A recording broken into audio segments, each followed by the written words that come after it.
الرحمن الرحیم۔ معزز ناظرین، آج ہم کوہ طور پر اللہ تعالیٰ کی تجلی اور بنی اسرائیل کا گوسالہ پرستی کے فتنے میں مبتلا ہونا اور اللہ تعالیٰ کی طرف سے عذاب میں گرفتار ہونا اور اللہ تعالیٰ سے ہم کلام ہونا اور اللہ تعالیٰ کے عذاب میں گرفتار ہونا، اس پر ہم بات کریں گے۔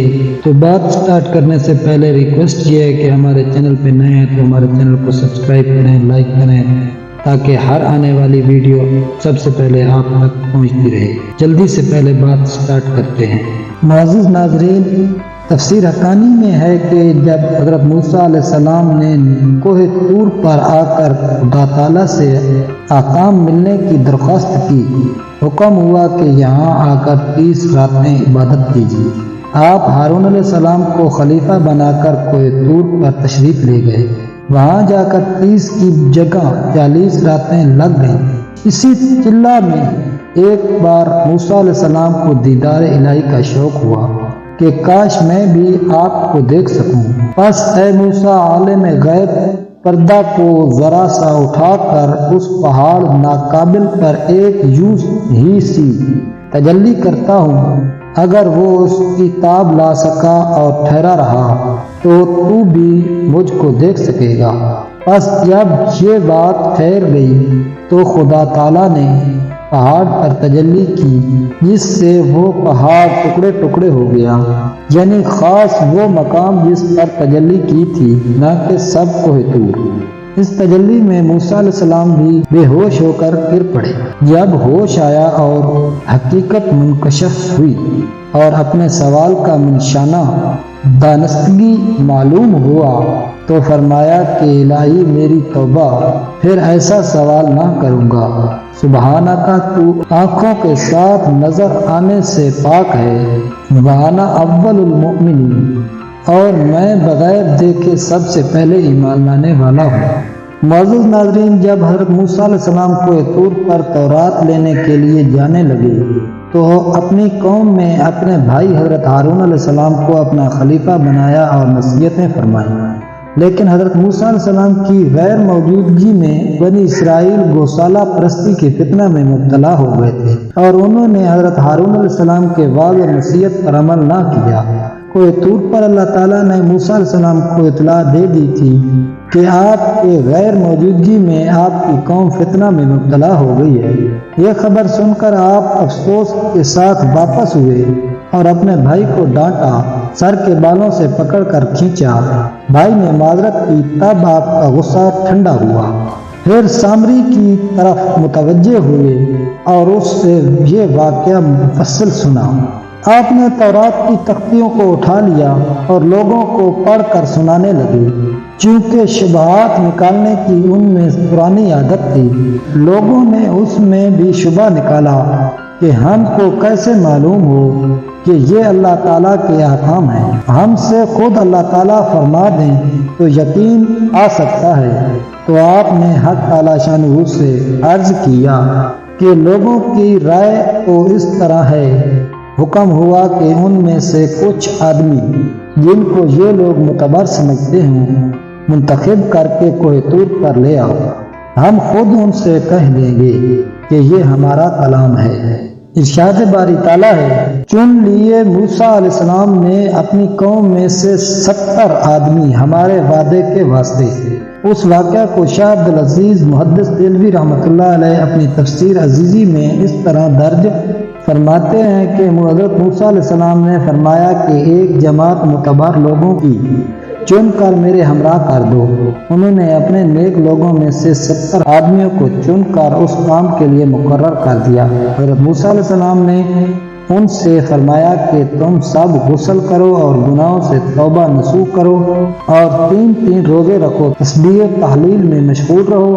انہوں نے ایسا ہی کیا تو موسیٰ علیہ السلام ان کو لے کر کوہ طور کی طرف روانہ ہو گئے اور جناب باری تعالیٰ سے عرض کیا کہ خدایا، یہ نیک بختوں کا گروہ تیرے بندوں میں سے آپ کا کلام سننے کے شوق میں حاضر ہوا ہے، ان سے کلام فرمائیں۔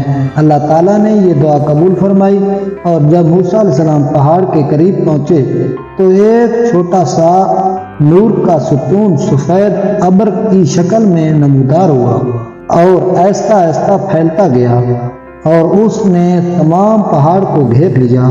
اس نور میں موسیٰ علیہ السلام مشغول ہو گئے اور آپ نے ان لوگوں کو پہاڑ کے نیچے کھڑا کر دیا اور فرمایا کہ یہاں کلام الہی سنو۔ چنانچہ ان لوگوں نے کلام الہی اپنے کانوں سے سن لیا، لیکن اس کلام میں خطاب حضرت موسیٰ علیہ السلام کو تھا، اس لیے انہوں نے فریاد کی کہ ہم کو بھی اس نعمت سے حصہ ملے۔ یکا یک نور کی بجلی ان کی طرف کر دی اور یہ کلام اس نور کی بجلی سے ان کے کانوں میں پہنچا، یعنی تحقیق میں اللہ ہوں، میرے سوا کوئی معبود نہیں، میں صاحب ہوں مکہ کا، تم کو مصر کی زمین سے میں نے نکالا، بس تم میری عبادت کرو اور میرے سوا کسی کو نہ پوجو۔ اس کلام کے بعد جب ابر صاف ہو گیا تو حضرت موسیٰ علیہ السلام سے ان لوگوں نے کہا کہ ہم نے کلام الہی کو سنا اور اس کے احکام بھی سن لیے اور سمجھ لیے، لیکن ہم کو کس طرح یقین آئے گا کہ یہ کلام واقعی خدا کا ہے؟ مبادا کوئی شیطان یا کوئی جن اس ابر میں سے آواز کرتا ہو۔ ہم تو صرف آپ کے کہنے پر یقین کرتے ہیں کہ یہ اللہ کا کلام ہے، اور ہمارے دل کو اس وقت تک تسلی نہیں ہو سکتی جب تک کہ اللہ کو سامنے دیکھ نہ لیں۔ چونکہ بے ادبی نہایت شدید تھی، اس لیے اللہ تعالیٰ نے ان کو فوراً عذاب میں گرفتار کر دیا۔ تفسیر معارف القرآن میں ہے کہ ان لوگوں کا سوال کیونکہ ہٹ دھرمی پر مبنی تھا، اس لیے ان پر عذاب الہی متوجہ ہوا، ان کے نیچے زلزلہ آیا اور اوپر سے بجلی کی کڑک آئی، جس سے یہ لوگ بے ہوش ہو کر ہلاک ہو گئے۔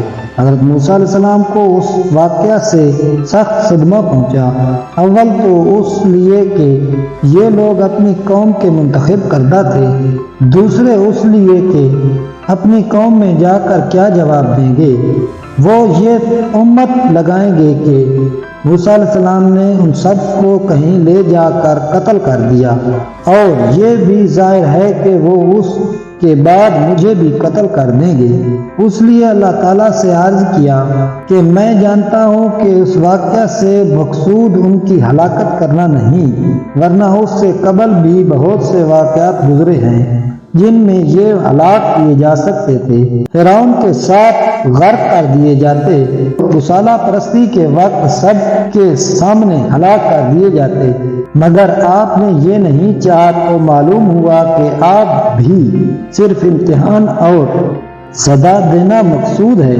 ان کی ہلاکت مقصود نہیں۔ اور یہ کیسے ہو سکتا ہے کہ چند بے وقوفوں کی وجہ سے ہم سب کو ہلاک کر دیا جائے؟ یہ عرض کیا کہ الہی میں بھی آپ کے فضل سے آپ کے حکیم ہونے کا علم رکھتا ہوں، لہذا اس امتحان میں مطمئن ہوں، اور آپ ہی تو ہمارے خبرگیر ہیں، ہم پر رحمت اور مغفرت فرما دیجیے، اور آپ سب معافی دینے والوں سے زیادہ معافی دینے والے ہیں۔ اگر آپ کو ہماری ویڈیو اچھی لگی ہے تو کائنڈلی سبسکرائب کریں، لائک کریں۔ ملتے ہیں نیکسٹ ویڈیو میں، تب تک کے لیے اللہ حافظ۔